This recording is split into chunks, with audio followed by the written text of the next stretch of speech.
Broke college student marries 70-year-old billionaire widow a week later. His jaw drops at the truth. Before we jump into the story, I have a small favor to ask. The channel has slowed down recently, and your subscription is the best way to help us grow again. It's free quick and keeps this channel alive for stories like this one. Let's build something together. Drop your city or country in the comments below. Thank you. And now, let's get back to the story. Seattle was drowning in rain again. Gray clouds pressed low over the skyline, wrapping the Space Needle in fog. Streets shimmered under streetlights slick with water and reflections of passing cars. Noah Reyes pulled his hoodie tighter and hurried down 4th Avenue, balancing a stack of legal textbooks against his chest. His sneakers slapped through puddles as he rushed toward the bus stop, eyes tired hair, damp from another long shift at the docks. At 23, Noah was in his final year of law school at the University of Washington, broke exhausted, and one missed payment away from losing everything. His part-time job barely covered food and rent. His mother's medical bills after a second heart surgery had swallowed the rest. The world felt like it was shrinking in on him. His phone buzzed a notification from the bank overdraft alert. He sighed, wiped the rain from the screen, and shoved it into his pocket. The bus stop was nearly empty except for a middle-aged man huddled under a tattered army jacket. Noah recognized him Tom, a disabled veteran who often sat there asking for change. Tonight, though, the man wasn't begging. He was crying quietly, holding a crumpled eviction notice. Noah hesitated, then sat beside him. "Hey, Tom, you okay?" The man's voice cracked. "They're taking my place tomorrow. Said I didn't fill out the forms right." Noah frowned, scanning the paper. "You just need to file an appeal. Here, let me write down the section you need to cite." He tore a page from his notebook, scribbled instructions, and handed it back. "Go to the Legal Aid Center near Pike Street tomorrow morning. Tell them a UW law student sent you." Tom blinked, stunned. "You'd do that for me." Noah smiled faintly. "We all need a second chance." The bus arrived with a hiss, and Noah helped Tom climb aboard before taking a seat near the back. His reflection in the window looked older than his years, dark eyes full of fatigue and quiet determination. He rode past the shimmering bay, where cargo cranes stood like metal giants in the fog. Somewhere beyond those docks, opportunity waited. But for now, all he could see was survival. By the time he reached the small apartment he shared with his mother, it was past 10 p.m. She was asleep on the couch oxygen machine, humming softly beside her. A blanket half slipped from her shoulders. Noah tucked it back around her and brushed a strand of gray hair from her face. He stood for a long moment staring. She used to be a nurse full of life and laughter. Now her strength came and went in waves. The phone on the counter blinked with 2 missed calls from the hospital's billing office. He opened his laptop and pulled up the online tuition portal. Red letters flashed, "Payment overdue." Noah closed his eyes. He'd done everything right, worked hard, stayed out of trouble, believed that effort would lead to reward. But reality didn't care about effort. His head dropped into his hands. Then a buzz. Unknown number. He almost ignored it until he noticed the caller ID read "Private Line." He answered wearily. "Hello." A calm, elegant voice flowed through the speaker. "Mr. Reyes, this is Vivian Hale. I'd like to speak with you regarding your financial situation." Noah straightened. "I'm sorry, who?" "Vivian Hale. You may not know me, but I know of you. You helped a veteran named Tom tonight, didn't you?" Noah froze. How do you know that?" "I was in the car parked across the street. I saw the whole thing. You didn't ask for anything in return, even though you clearly needed help yourself." He rubbed the back of his neck. "Look, I just did what anyone would." "No," she interrupted gently. "Most wouldn't. I believe in rewarding integrity. Meet me tomorrow, 7 p.m. at the Arctic Club downtown. Ask for the private table under the name Hale." Before he could respond, the line went dead. Noah stared at the phone, heartbeat pounding. Vivian Hale. He'd heard that name before the reclusive billionaire widow who once ran Hale Coastal Estates, one of Seattle's oldest real estate empires. She rarely appeared in public since her husband's sudden death a decade ago. What could she possibly want with him? Outside rain whispered against the windows. Noah sat there for a long time staring at the skyline through streaks of water. He thought of his mother's rising medical bills, the tuition notice flashing red, the empty fridge. Then he thought of the woman's voice, calm, certain, almost familiar. A cold shiver ran down his spine. In the distance, a ferry horn echoed across Elliott Bay. Noah exhaled, closed his laptop, and whispered to himself, "What could I possibly lose that I haven't already?" The city lights blurred through raindrops on the glass as if the whole world was holding its breath, waiting for him to answer a question he hadn't yet understood. Tomorrow at 7 p.m., his life would change forever. The next evening, the rain had finally eased, leaving the streets of downtown Seattle glistening like black glass. Noah stood outside the Arctic Club Hotel, its stone lions guarding the entrance, the warm glow of chandeliers spilling through tall windows. He had never set foot in a place like this. His sneakers squeaked on the marble floor as he approached the host stand, trying not to stare at the antique ceiling or the people in tailored coats who looked like they belonged there. "Table for Ms. Hale," he said quietly. The host's expression shifted instantly. "Of course, sir, this way." They led him to a private booth tucked behind a velvet curtain. Vivian Hale sat waiting. She was nothing like the image he'd built in his mind. Not the frail socialite the tabloids sometimes mentioned, but a presence, silver hair in a sleek twist pearl earrings, a charcoal coat draped over her shoulders. Her posture was calm, her gaze unhurried, the kind of composure that came from decades of commanding boardrooms. "Noah Reyes," she said, her voice low but clear. "Please sit." He slid into the seat across from her, still damp from the drizzle outside. "You must be wondering why I asked you here." "I am," he admitted. "I don't exactly run in the same circles as you." A small smile tugged at her lips. "That's precisely why you're here." A waiter appeared with tea for her black coffee for him. When they were alone again, Vivian folded her hands on the table. "I know about your debts, Noah, your mother's condition, your tuition. You're behind on rent as well." "Yes." His pulse spiked. "How do you know all that?" "I make it my business to know who I'm investing in." He blinked. "Investing." Vivian took a slow sip of tea. "I'd like to offer you a proposal, one that would erase every financial burden you carry." Noah laughed once, nervous. "What kind of proposal?" "Marriage." The word landed like thunder in the quiet room. He thought he'd misheard her. "I'm sorry, did you say?" "Yes, I want you to marry me." For a full 10 seconds, Noah just stared, caught between disbelief and something close to amusement. "You're joking." "I rarely joke about contracts." He set down his coffee. "Mrs. Hale, with all respect, this is insane. You don't know me, and I definitely don't know you." "That's what makes it cleaner," she said simply. "I'm not asking for love. I'm offering an arrangement. I'll pay your debts, your mother's treatments, and fund your sister's education. In return, you become my legal husband for 1 year. After that, you'll receive a final settlement and freedom." Noah shook his head, half smiling, half horrified. "You're serious?" "Completely." "Why me?" Vivian studied him for a long moment. "Because you helped someone when no one was watching. Because you remind me of the kind of person I used to believe existed."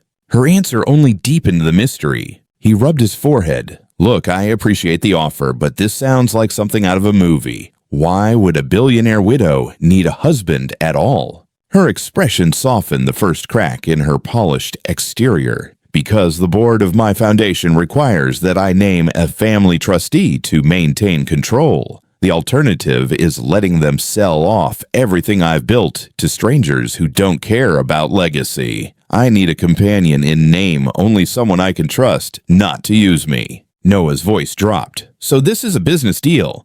"You could call it that. And if I say no," Vivian leaned back unbothered, "then you leave here tonight and continue fighting alone. The offer doesn't wait forever." Outside, rain began again, tapping against the tall windows like a ticking clock. They talked for almost an hour. She asked nothing personal, only practical questions, his schedule, his willingness to relocate, whether he could keep a secret. Her tone was measured, professional, as if she were interviewing him for a position rather than a life-altering decision. When she finally stood, Noah did too. "Think about it," she said, slipping on her gloves. "If you decide yes, call the number on this card before midnight tomorrow." She placed a black business card on the table, only her name embossed in silver, Vivian Hale. Then she left her heels clicking against marble until the sound faded. Noah stepped back into the cold Seattle night, the card burning in his pocket. The rain had turned to mist, wrapping the city in a haze of streetlight.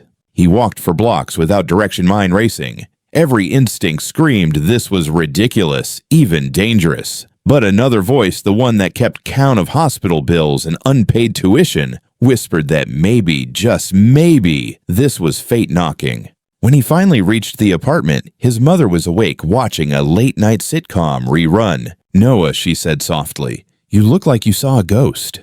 He forced a smile, something like that. He sat beside her, told her everything from the strange phone call to the dinner at the Arctic Club to the unthinkable proposal. For a long moment she didn't speak. Only the hum of the oxygen machine filled the room. "Mom," he said, nervous, "you think it's crazy, right?" She turned her tired eyes toward him. "It's unbelievable," she said, "but if she's offering to help, maybe it's worth considering." Noah stared at her. "You're asking me to marry a woman I don't love just to fix our problems." "I'm asking you to survive," she whispered, "and maybe save us both." Her hand trembled as she squeezed his. Sometimes help doesn't come in the shape we expect. That night, Noah couldn't sleep. The rain drummed steadily on the roof as he sat at the kitchen table, turning the black business card over and over between his fingers. He imagined what people would say, the headlines, the judgment, but also the relief of seeing his mother safe, his family free from debt. Midnight was minutes away. He picked up his phone, dialed the number, and waited. The line clicked, and that calm, composed voice answered instantly. "Mr. Reyes, I was beginning to think you'd decided otherwise." Noah swallowed. "I'll do it." A pause, then the faintest trace of a smile in her tone. "Good. The arrangements will be made immediately. You'll receive instructions in the morning." The call ended. Noah sat there in silence, the sound of the rain fading into the distance. Somewhere deep down beneath the fear and disbelief, a strange calm settled over him. He had made his choice. Outside, the first fairy horn of dawn echoed across the bay, and with it came the quiet realization that his life had just crossed a line he could never uncross. The morning after Noah made the call, the rain had cleared. Seattle woke beneath a pale sun, the kind that felt more like a promise than warmth. On the kitchen table, his phone buzzed with a new message. "Car will arrive at 10 a.m. VH." He stared at it for a long time. No small talk, no details, just that. At 10 sharp, a black sedan pulled up in front of the apartment building. The driver, a man in a gray suit, stepped out and tipped his hat. "Mr. Reyes, Ms. Hale asked me to bring you to her estate on Bainbridge Island." Noah glanced at his mother. She was sitting by the window, sunlight on her face, smiling faintly. "You sure about this, Mom?" he asked. She nodded, her eyes soft but tired. "I'm sure of one thing, Noah. Sometimes blessings wear strange disguises. Just keep your heart steady." He kissed her forehead and followed the driver downstairs. The ferry ride to Bainbridge was quiet. Noah stood on the deck watching the gray-blue water ripple beneath the boat. The Seattle skyline faded behind him, and with it, everything familiar. He felt like someone stepping across an invisible line from one life into another. Vivian's estate appeared as the ferry approached the island, a mansion of glass and cedar perched above the bay, surrounded by towering evergreens. It didn't look like the home of an ordinary millionaire. It looked like a museum built for solitude. The driver opened his door. "She's waiting inside." Noah climbed the stone steps, heart hammering. The front door swung open before he could knock. Vivian stood there in a cream-colored coat, her silver hair catching the light. "Right on time," she said. "Come in." He stepped into a wide foyer lined with art and glass walls that overlooked the water. Everything smelled faintly of pine and lemon polish. "I trust the ride was comfortable," she asked. It was Noah said quietly. "I've never been on the island before." "You'll get used to it," she replied, handing him a small envelope. "Your new schedule, and your lawyer will arrive shortly." "My lawyer? I've arranged representation for you. The prenuptial agreement requires independent counsel." He hesitated. "So this is really happening?" Vivian looked him straight in the eye. "Only if you still want it to." The meeting lasted less than an hour. Papers were reviewed, signatures made. Every page felt heavy with words that would alter his life. When it was done, the lawyer shook Noah's hand and left quietly. Vivian turned to him. "The ceremony will be tomorrow morning at the county courthouse. Nothing elaborate, just signatures and witnesses." Noah nodded, his throat tight. "I understand." She studied him for a long moment, as if searching for regret. "Are you afraid?" He forced a smile. "I've been afraid for a long time, Mrs. Hale. This just feels like another kind." Her expression softened. "Call me Vivian, at least from now on." That night, Noah stayed in the guest wing of her home. His room overlooked the dark water. Outside, fog rolled across the bay, swallowing the lights of passing ferries. He couldn't sleep. Every sound, the creak of old wood, the whisper of rain on glass echoed louder than it should. He thought about the contract, about the woman down the hall who had lived a lifetime before he was even born, about the choice he had made for the sake of survival. And still somewhere in that storm of doubt, there was gratitude for the first time in years. His mother's future didn't hang on overdue bills. The next morning, the courthouse in downtown Seattle was nearly empty.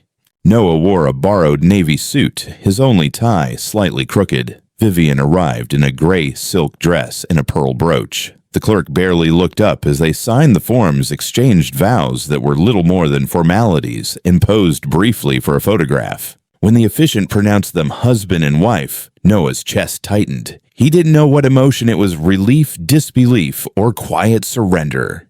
Vivian turned toward him and said with the smallest smile, "Welcome to your new life, Mr. Reyes." They stepped outside together. A drizzle had started again, soft and cold. Dinner that night was quiet. The long dining table could have seated 20, yet only 2 plates sat near the center. "You should know," Vivian said, cutting her food carefully, "this arrangement will attract attention. People talk. I don't mind, but you might." Noah shrugged. "I've learned not to care what people think." "That's good," she said. "You'll need that." He looked around the vast, silent room. "Do you ever get lonely here?" Her fork paused mid-air. Lonely is a luxury. Solitude, on the other hand, is a choice. He didn't know how to respond. For a moment, her eyes drifted toward a large frame photograph on the far wall, a man in his 50s smiling beside her at what looked like a seaside event. Her late husband, he guessed. Vivian caught him looking and turned the conversation. "You'll have access to most of the house. The study, however, is private." "Understood." "Understood," Noah said, though curiosity flickered. She nodded once and rose. "Dinner is at 7 each evening. You'll find your room prepared." He watched her leave, the sound of her heels fading into the hall. Later, Noah stood on the balcony outside his room. The mansion was quiet, almost too quiet. Down below, the bay shimmered under silver moonlight. He turned the wedding ring on his finger, simple gold, weightless yet heavy all the same. Somewhere deep inside, the question he'd been avoiding took shape. Had he just saved his family? Or sold his soul? The night breeze carried the faint sound of a ferry horn across the water, as if reminding him, once you cross, you can't go back. The ferry horn moaned across Bainbridge Island as dusk settled in. From the balcony of his new room, Noah watched fog drift through the evergreens, softening the glow from the shoreline below. The air smelled of salt and cedar. He had been married for exactly 2 days. The word married still felt foreign, like a costume that didn't fit right. On paper, he was now the husband of Vivian Hale, one of Washington's wealthiest women. In reality, he was still the broke law student from Seattle who couldn't afford his mother's next hospital bill. Behind him, the mansion breathed with silence. Every step he took echoed through polished floors and tall corridors filled with art and antique furniture that seemed too perfect to touch. At dinner that evening, the silence was louder than ever. The dining table stretched nearly the length of the room, but only 2 plates sat at one end. Between them, a vase of white lilies stood like a polite barrier. Vivian dined gracefully, movements slow, deliberate. A record played faintly from the corner, Billie Holiday's voice floating through the air, crackling softly like an old memory. Noah cleared his throat. "The view here is incredible. You can see all the way to the fairy lights." Vivian didn't look up from her plate. "It's peaceful here. That's why I built this place." "Peaceful," he repeated. "Yeah, feels more like quiet." That made her glance at him just briefly, but enough to make his chest tighten. "You'll adjust," she said, as if it were both an instruction and a warning. They ate in near silence after that. Only the clink of silverware and Billy's sad voice filled the space. Later that night, Noah wandered the halls, unable to sleep. The house seemed endless rooms within rooms, hallways lined with old photographs and oil paintings. Every portrait seemed to watch him as he passed. He paused at one photo in particular, a much younger Vivian standing beside a man in a navy suit, her late husband, Harold Hale. They looked happy, or at least they wanted to.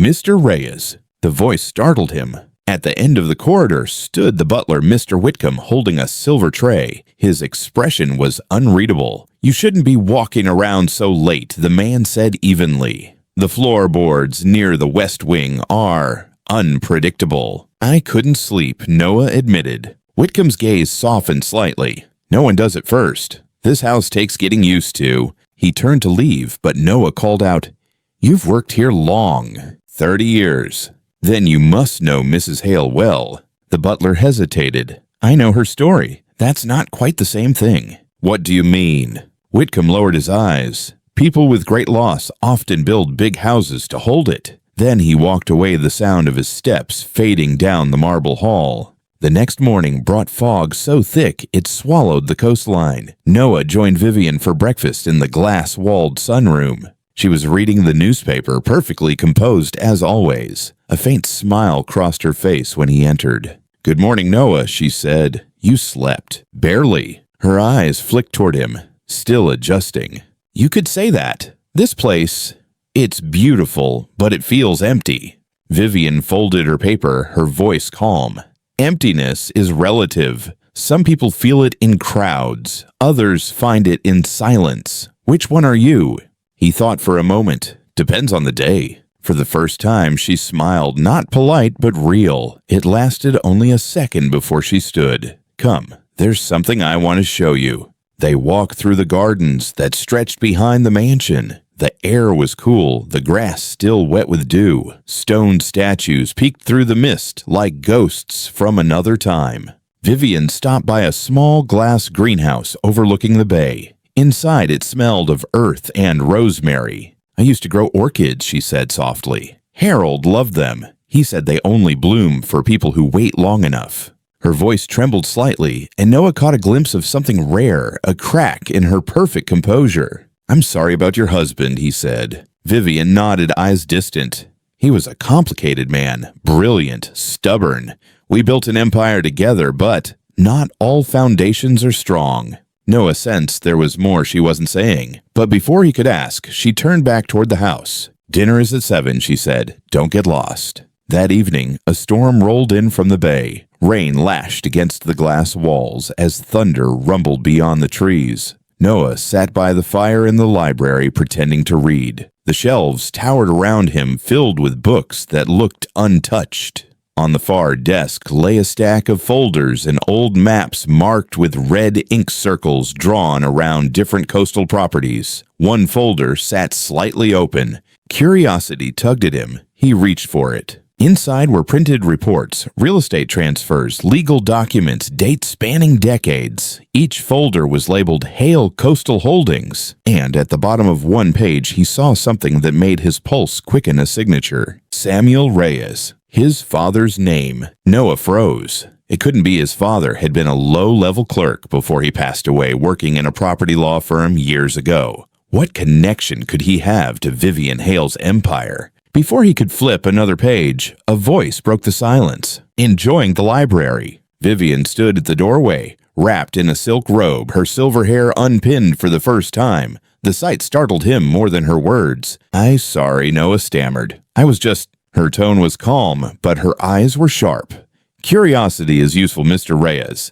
Dangerous, too, if misused." He set the folder down slowly. "I didn't mean to." She crossed the room, stopping beside the desk. For a moment, the only sound was the fire crackling between them. "Everything in this house has its place," she said quietly. "Even secrets." He met her gaze. "Is that what this is? A house full of secrets?" Vivian smiled faintly. "Isn't every house? Later in his room, Noah replayed the moment over and over. Her tone hadn't been angry, but there was a weight to it, a warning. He sat on the edge of the bed, staring at the storm raging beyond the glass. Why had she chosen him? What did his father's name have to do with her? And what was she really after in this strange, silent marriage? Down the hall, the music started again. Billie Holiday, same song as before. All of me, why not take all of me? Noah leaned against the window, the reflection of the storm flickering across his face. Somewhere deep inside the house, he thought he heard a door lock click shut. And for the first time since he'd arrived, the silence didn't feel peaceful anymore. It felt alive. The storm lasted through the night. By morning, fog clung to the treetops, and the air smelled of wet pine. Noah hadn't slept. He kept replaying the moment in the library, the folder, his father's signature, Vivian's calm but chilling words.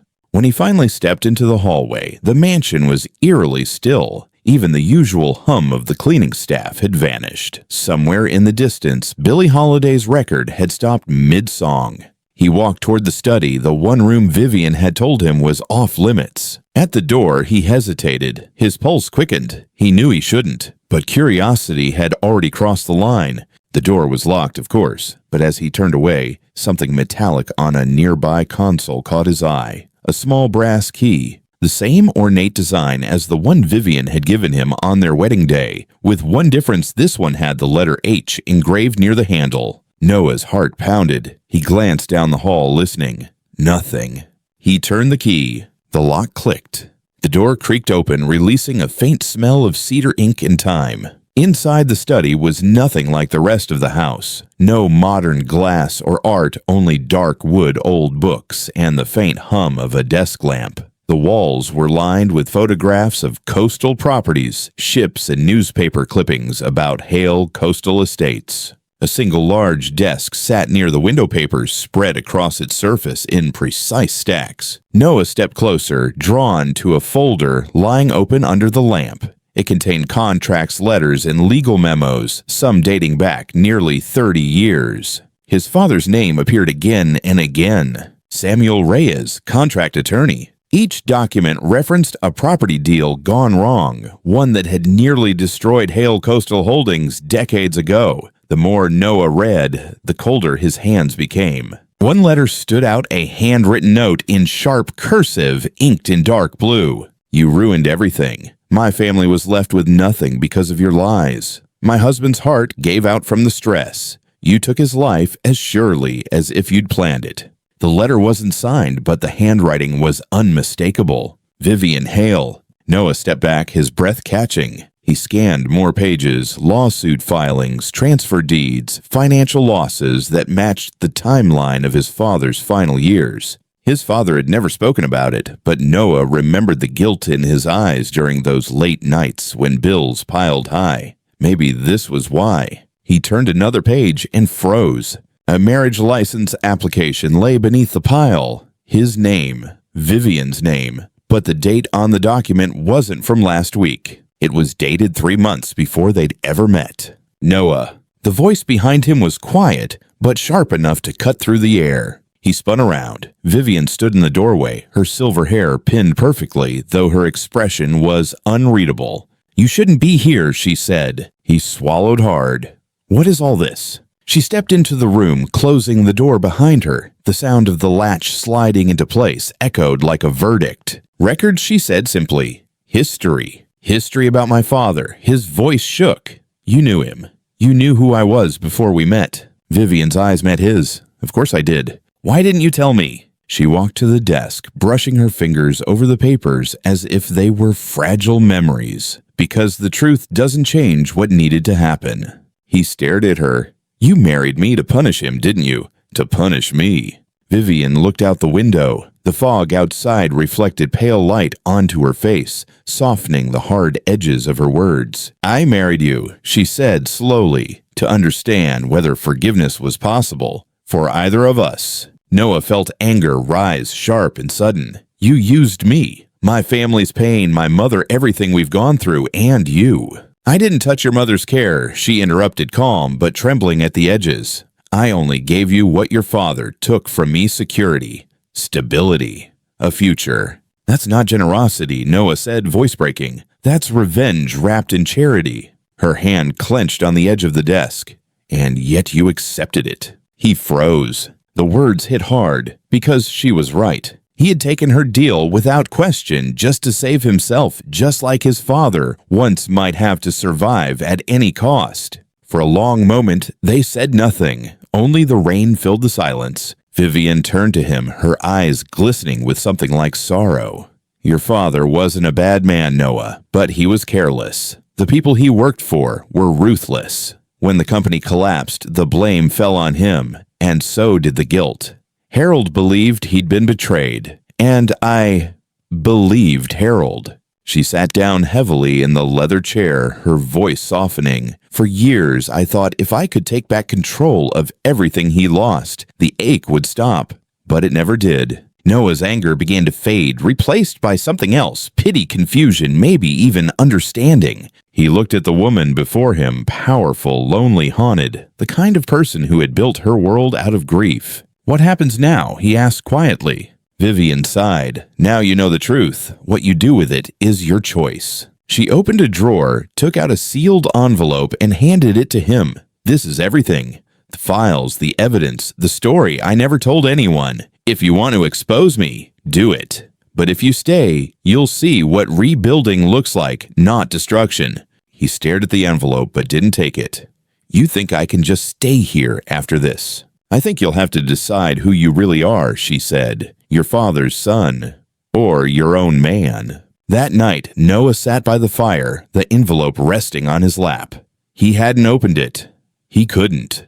Mr. Whitcomb entered quietly, setting down a tray of tea. She told me you found out. Noah nodded. You knew. I suspected, the butler said. Mrs. Hale carries her ghosts openly, even when she believes she hides them. Noah stared into the fire. What am I supposed to do? Whitcomb's gaze was kind. Decide whether her truth defines you or frees you.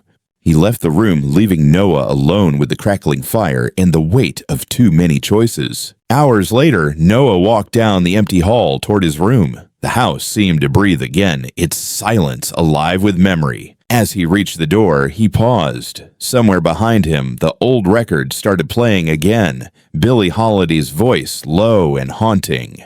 God bless the child that's got his own. Noah closed his eyes. He didn't know what tomorrow would bring. But for the first time since he had set foot in this house, he understood what Vivian meant when she said forgiveness wasn't about forgetting. It was about deciding what to do once you finally remember everything.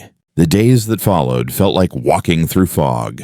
Noah barely spoke to Vivian. Meals were quiet, polite, heavy, with unspoken words. The envelope still sat unopened on his nightstand, a symbol of everything that had come between them. Each morning, the gray sky mirrored the tension in the house. Even the ocean outside seemed restless waves slamming harder against the rocks below the bluff. Mr. Whitcomb moved through the halls like a ghost, his footsteps soft on the polished floors. Sometimes Noah caught him glancing toward the study, as if waiting for something to happen. It did. On the 7th day since their marriage, exactly 1 week, the weather turned. The forecast warned of an early winter storm sweeping across Puget Sound. Ferries were canceled, power lines down. By nightfall, wind howled through the trees, rattling the windows of the mansion like an angry spirit. Vivian stood by the window of her study, staring out at the black water below. Her reflection looked ghost-like against the glass. When Noah appeared in the doorway, she didn't turn. They say storms are cleansing, she said, but sometimes they only bring what's been waiting to fall apart. You shouldn't be standing so close to the window, he said. If the power goes out. She smiled faintly. Worried about me now. He didn't answer. Vivian turned her expression unreadable. I know you're angry. You have every right to be, but don't let your father's sins chain you to mine.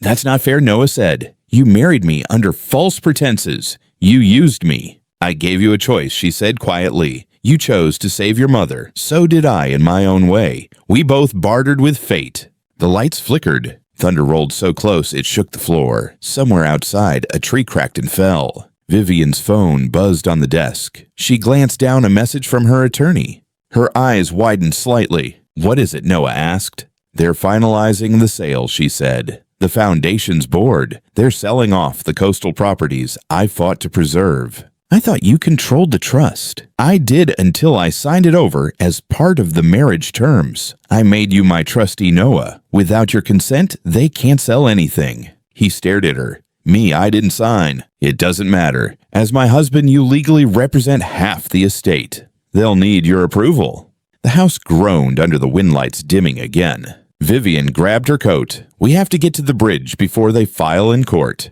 I can stop the transfer if I reach the mainland tonight. Vivian, it's suicide to drive in this weather. Then don't come. She was already heading down the hall. 10 minutes later, Noah found himself in the passenger seat of her black sedan as rain hammered the windshield. The wipers struggled to keep up.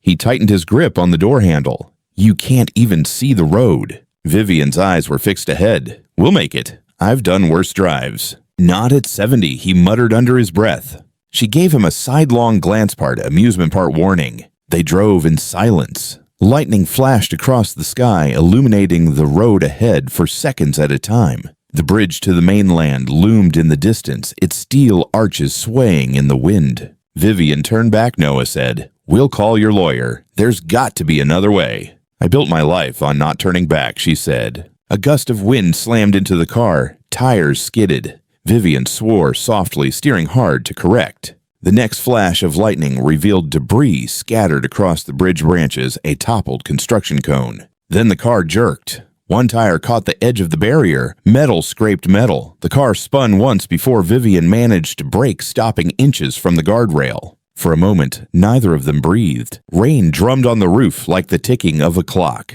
Vivian's hands were trembling. I can't see the road. Noah reached for her hand. It's okay. We're stopping here. You're not going anywhere in this storm. She looked at him, her eyes sharp even through fear. You don't understand. If they sell those properties, they'll strip the coast bare. Everything Harold and I built gone. You don't have to fix the past, Vivian. Her voice broke for the first time. That's all I know how to do. Another lightning flash lit the bridge, and that's when Noah saw it. A fallen power line dangled dangerously close to the guardrail, sparks hissing against the metal. Vivian, get out, he shouted. Before she could move, the cable snapped, striking the road beside the car. The blast lit up the sky. The vehicle lurched as sparks danced across the hood. Noah threw open his door. Come on. Rain and wind pelted his face as he ran around to her side. She fumbled with the seatbelt. Noah, leave me. Not happening. He yanked the buckle free and pulled her out just as another spark flew. Together they stumbled toward the center of the bridge, soaked and breathless. For a moment, they huddled under the steel arch, the storm roaring around them.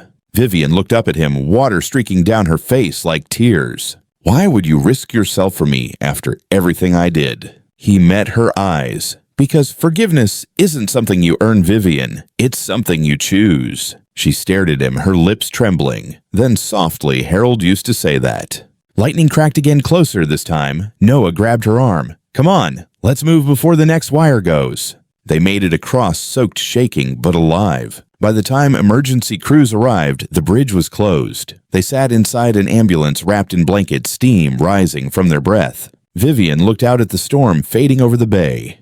You were right, she said quietly. I can't fix the past.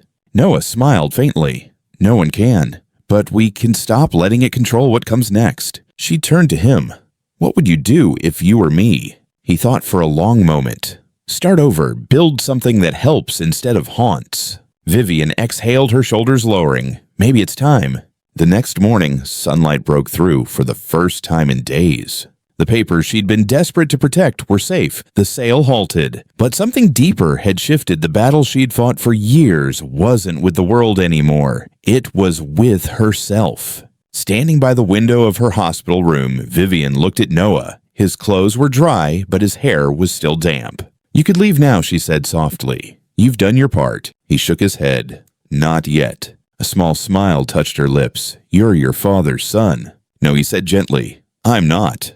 That afternoon, the ferry horn sounded again across a calm bay. The storm was over, but for both of them, something new had begun. Not love, not quite redemption, but understanding. Sometimes it takes a storm to wash away what words can't. The storm had passed, leaving Seattle washed in gold. Morning sunlight shimmered off the sound, and for the first time in days, the air smelled of salt and renewal instead of rain. The ferry horn echoed across the bay as if the world itself was exhaling. Noah stood on the balcony of the hospital room, coffee cooling in his hands. Down the hall, Vivian Hale was sitting up in bed, pale but alert. A thin ray of sunlight caught the silver in her hair. She looked peaceful, different. When he entered, she smiled faintly. "You look terrible." He chuckled. "You're one to talk." For a moment, they just sat there, the beeping of her heart monitor steady between them.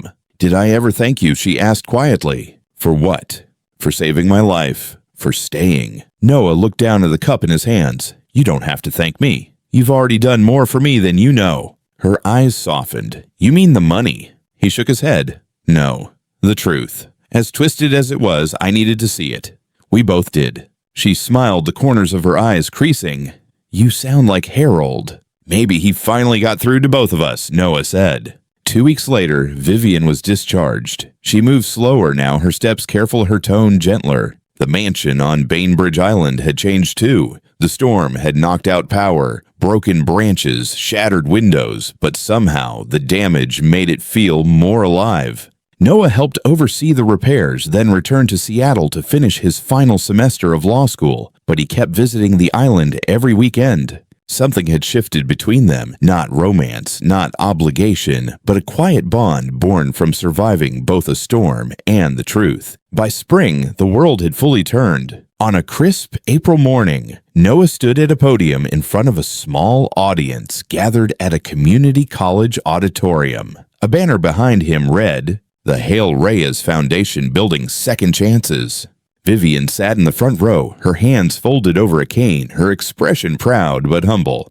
Noah cleared his throat, glancing down at his speech. "Most of you know the name Hale," he began. "Some know it for success, some for scandal. But today it stands for something else, for forgiveness and for starting over." He paused, letting the words breathe. "When I met Vivian, I was broke, desperate, and angry at a world that never seemed fair. She offered me a deal that looked like survival, but turned out to be something deeper. She forced me to face who I really was and where I came from."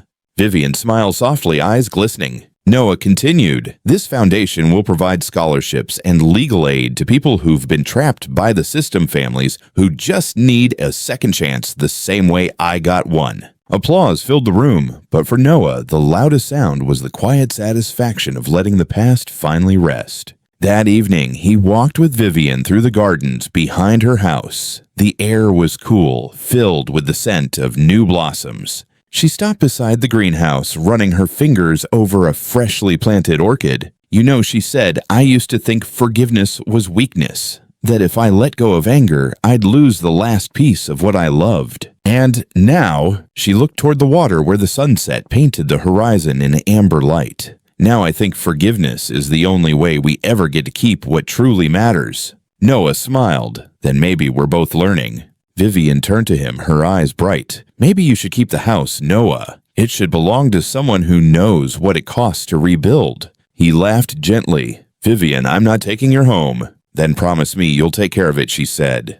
"And the people who'll come after us." He nodded. "You have my word." Months later, on a clear summer morning, Noah stood once again on that same balcony overlooking the bay. The house was no longer cold. Laughter from volunteers echoed from below, and the greenhouse brimmed with color. He reached into his jacket pocket and unfolded an old letter, Vivian's handwriting penned before she left for her new life in California. "Noah, I thought revenge would make me strong, but it only made me smaller. You taught me that kindness isn't a transaction, it's an act of courage. Wherever life takes you, don't stop choosing courage. V." He folded the letter carefully, a smile tugging at his lips. Some debts he realized can't be paid, only transformed. As the ferry horn sounded in the distance, Noah turned toward the horizon, the wind tousling his hair. He whispered almost to himself, "Forgiveness is the rarest kind of love." And for the first time in years, he truly believed it. If this story touched your heart, leave a comment and tell us your favorite moment.